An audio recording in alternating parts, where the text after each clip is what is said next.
যখন সুযোগ থেকে বাহির করবে তখন সারা দুনিয়া চিৎকার দিয়া বলবে, হায় আমরা যদি মুসলমান হইতাম।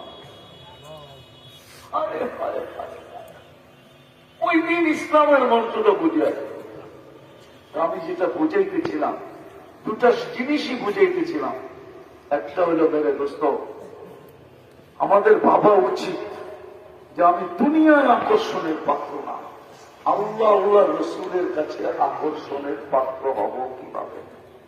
এটা হল এক নম্বর, আল্লাহর কাছে, রসুলের কাছে। মানে দুনিয়া আকর্ষণের পাত্র হলে কতক্ষণ হয় জানেন? যুবকের কাছে যৌবন আছে যতক্ষণ, অতক্ষণ কেউ দেখা মুস্কি হাসি দিতে পারে, আমি মানি। ওরে দেখে একটা মুস্কি হাসি দিল, মনে হয় বুঝেন না, যুবকরা বলছে, আপনারা বুঝবেন না। কিন্তু যদি বুড়ারে দেখে কোনোদিন মুস্কি হাসি দিব না, আর বুড়া যদি দেখেও মুস্কি হাসি দেয় তাহলে 20টা গালি দিব। কত বুড়া তো হয়েছে কিন্তু খাটাসগিরি এখনো ছাড়ে না, বুড়া খাটাসি রয়ে গেছে, ঠিক না? তো যুবক, তুমি আকর্ষণের পাত্র হলে দুনিয়ায় কতক্ষণ?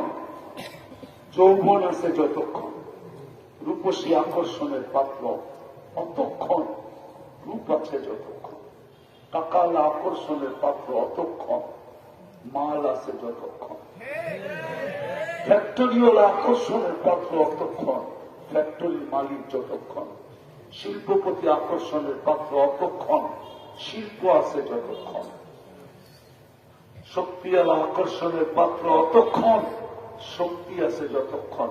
দুনিয়ার সমস্ত আকর্ষণের একটা সীমা রেখা আছে, কিন্তু রব্বে কাবার কসম, যে আল্লাহর কাছে আকর্ষণের পাত্র হবে, রসুলের কাছে আকর্ষণের পাত্র হবে, ও অল্প দিনের জন্য হবে না, চিরদিনের জন্য আকর্ষণের পাত্র হবে।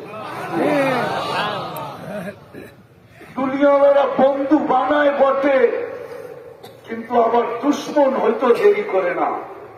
আমাদের দেশে প্রবাদ বাক্য আছে, যেই প্লেটে খায় ওই প্লেটেই ছিদ্র করে। আছে আপনাদের দেশে না নাই? আছে এটা?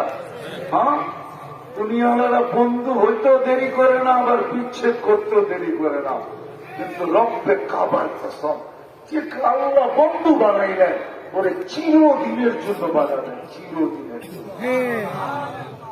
রসুল যার সাথে বন্ধুত্ব করবেন ওটা চিরদিনের জন্য বন্ধুত্ব হবে, সাময়িক সময়ের জন্য না, চিরদিনের জন্য বন্ধুত্ব।